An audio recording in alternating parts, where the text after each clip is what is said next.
Hello সবাইকে। আজকে ছিল সানডে, তাই বর বললো চলো বাড়ি থেকে ঘুরিয়ে আনি। তো তার জন্য আমি একটু সাজুগুজু করে নিচ্ছিলাম, আর এদিকে ননদও রেডি হয়ে গেছে। তো আমরা তিনজন বেরিয়ে গেলাম, আর আমি সকাল থেকে অনেক খুশি। বাড়িতে যাচ্ছি, খুশি হব না?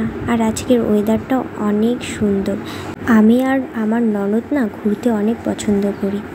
আর দেখতে দেখতে বাড়িতেও চলে এলাম। মা ওখানে বসে আছে, আর এদিকে ঠাকুমা বসে আছে, টিভি দেখছে। আর জানি অনেকে অনেক কিছু বলবে, কিন্তু আমি ওগুলো কিছু অত করি না, কারণ আমার বাবা মা গরিব হলেও আমাকে অনেক আদরে রেখেছে। আর এদিকে ঠাকুমা ক্যামেরা দেখে হাই হ্যালো বলছে। আমরা সবাই এখানে গল্প করছি, আর আমার বর এখন ঘুমিয়ে পড়লো।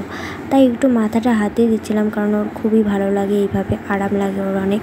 তারপর রেডি হয়ে পড়লাম একটু রিলস বানানোর জন্য। আর সবাই গেস করো তো আমি এটা কী গানের রিলস বানিয়েছি। আর এদিকে বোনও স্লো মোশন কিছু ভিডিও শ্যুট করে নিল।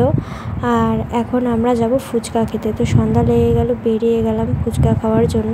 তো এমনই ভাগ্য আমাদের যে দোকানটা বন্ধ ছিল। তারপর আবারও খুঁজছিলাম কোন জায়গায় ফুচকা আছে।